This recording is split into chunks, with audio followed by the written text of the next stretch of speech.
A comienzos de la década de 1960, las tres grandes automotrices estadounidenses estaban metidas hasta el cuello en su guerra por la supremacía en el cuarto de milla.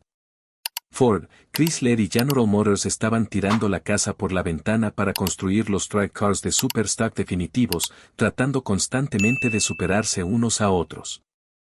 Chevrolet tenía su Impala Z11 con motor 427, Chrysler contaba con su temible 426 Maxwatch montado en el Plymouth Savoy y otros modelos, pero fue Ford quien terminaría riendo al último en esta batalla. Después de abandonar sus probados Galaxie con Big Block para pasar a un Fairlane experimental que lo cambiaría todo y los catapultaría a ganar la Copa de Constructores de la NHRA de 1964. Su creación de 550 caballos de fuerza, capaz de hacer el cuarto de milla en 11 segundos, pondría patas arriba a la NHRA.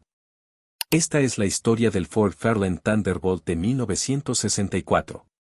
Antes de entrar de lleno en el Thunderbolt y explicar por qué fue una fuerza tan poderosa en la pista, hay que poner el escenario.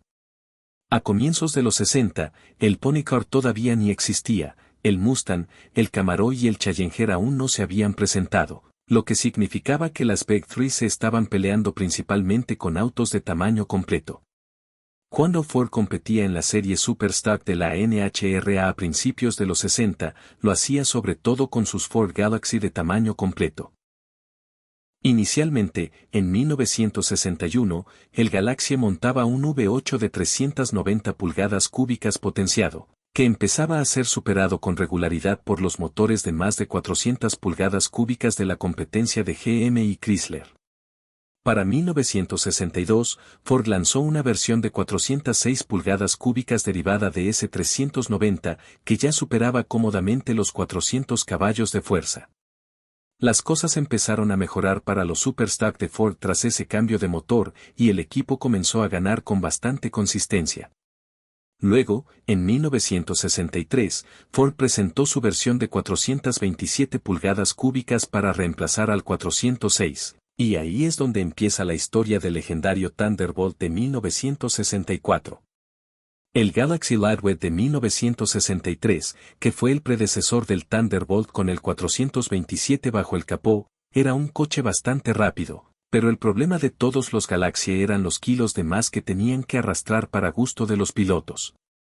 Incluso con todos los intentos de reducción de peso, lo más livianos que podían dejar los Galaxie era algo más de 3.400 libras, y para 1964 el peso mínimo permitido en esa clase sería de 3.200 libras.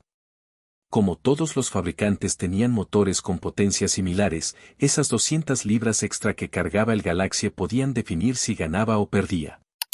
Ahí es donde entra el Ford Fairlane. El Fairlane era un modelo intermedio, más pequeño que el Galaxie, con una ventaja clara de peso. Totalmente descargados y en seco, marcaban unas 3.000 libras en la báscula, lo que significaba que, con combustible, conductor y un motor más grande, estos autos se acercarían mucho más al límite de 3.200 libras que los Galaxie, dándole al Fairlane una ventaja enorme frente a ellos. Pero para poder correr esta versión del Fairlane, Ford tenía que construir 100 unidades de calle con la misma configuración para cumplir los requisitos de la NHRA, y el gran elefante en la habitación era el que iba bajo el capó, el 427. En ese momento, el Fairlane solo se ofrecía con un Small Block de 289 pulgadas cúbicas como motor más grande, que como te imaginarás era considerablemente más pequeño que un Big Block Ford de 427 pulgadas cúbicas. Así que, para montar el 427 en el chasis del Fairlane, hubo que mover muchas cosas, la batería se reubicó en el maletero, se recortaron las torretas de los amortiguadores, y se fabricó un juego de colectores tubulares a medida, que tuvieron que enrutar de forma nada sencilla para que el motor cupiera en un vano que ahora quedaba con un espacio de holgura mínimo. El 427 que finalmente se montó en el Thunderbolt, en cuanto a especificaciones, era una auténtica bestia. Sobre el papel, supuestamente entregaba unos 425 caballos de fuerza, pero las estimaciones reales sitúan a estos autos muy por encima de los 500 caballos, y hay quien afirma que se acercaban más a los 600 caballos. Basándote en las especificaciones del 427 del Thunderbolt que estoy a punto de compartir, deja en los comentarios cuánta potencia crees tú que realmente daban estos coches. El 427 del Thunderbolt funcionaba con una relación de compresión de 12,7:1, tenía unas culatas de alto flujo muy agresivas, acompañadas de un árbol de levas bastante salvaje. Súmale a eso dos grandes carburadores de 4 gargantas y un sistema de admisión tipo ramar funcional, que canalizaba el aire directamente a los carburadores desde los huecos de los faros delanteros eliminados. Y quedaba claro que este 427 iba muy en serio, especialmente asociado a una caja manual de 4 velocidades, aunque también se ofrecía una automática de 4. Con la caja manual de 4 marchas, también estaban disponibles unos piñones traseros 4.57:1. Aunque el tren motriz del Thunderbolt ya era una locura, no se quedaron solo ahí, también llevaron la reducción de peso al extremo. A pesar de que los Fairlane de base eran bastante más ligeros que los Galaxie, aún había margen para rascar décimas en el cuarto de milla. Parte de esa dieta consistió en tirar a la basura los asientos originales del Fairlane y sustituirlos por los asientos planos y súper básicos de una furgoneta Ford Econoline, además de quitar prácticamente todo lo que no fuera estrictamente necesario en el interior: radio, aislantes de sonido, parasoles, reposabrazos. Incluso eliminaron el limpiaparabrisas del lado del pasajero, porque total, ¿por qué no? Esas reducciones de peso también se trasladaron al exterior del Thunderbolt, se montaron aletas delanteras de fibra de vidrio, puertas de fibra de vidrio y el icónico capó en forma de lágrima, también de fibra de vidrio.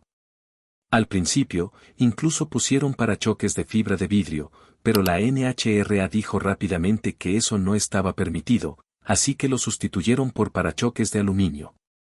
Los Thunderbolt de 1964 se construyeron a partir de Fairlane equipados con motor 289, porque esos ya venían de serie con el eje trasero Ford de 9 pulgadas, el único capaz de aguantar el abuso constante al que iban a someterlos en la pista. Ford consiguió ensamblar a toda prisa las 100 unidades necesarias para que el coche fuera elegible según las normas de la NHRA. 50 Thunderbolt con caja manual de 4 velocidades y 50 con caja automática. Los primeros 11 se pintaron de burdeos, y el resto llegaron en Wimbledon White, el mismo blanco que luego llevaría el Shelby GT350, como dato curioso. Pero después de todo ese trabajo y tiempo invertido en transformar al dócil Fairlane en el voraz Thunderbolt, ¿consiguió Ford la recompensa que buscaba? La respuesta es sí, lograron todo lo que querían y más. Estos Thunderbolt eran prácticamente lo más parecido a un cohete que podías comprar nuevo en un concesionario. Tiempos de 11 segundos en el cuarto de milla eran perfectamente alcanzables, y algunos de los mejores registros de la época se situaban en la zona baja de los 11. Concretamente, un 11,08 segundos a 128 millas por hora es el tiempo más bajo en el cuarto de milla que pude encontrar mencionado para un Thunderbolt de época. En 1964, un Thunderbolt pilotado por Gas Ronda llegó incluso a asegurarse la corona de Top Stock de la NHRA, firmando un inicio de carrera absolutamente brutal. Con un debut así, cualquiera pensaría que el Thunderbolt tendría una larga e ilustre trayectoria en el más alto nivel de las carreras. Y aunque eso fue cierto para algunos coches, para 1965 el panorama de competición ya había cambiado. Empezó la tendencia de meter motores de gran cilindrada en coches más pequeños y compactos, los que acabarían convirtiéndose en los pony cars del futuro, lo que hizo que los grandes track cars de tamaño completo dejaran de ser realmente necesarios. Eso dejó al Thunderbolt con solo un año de producción. Hoy, los Thunderbolt de fábrica, con números coincidentes, están entre los coches de colección más deseados por los fanáticos de Ford, y sus precios suelen situarse en el rango de las múltiples 6 cifras para un ejemplar auténtico.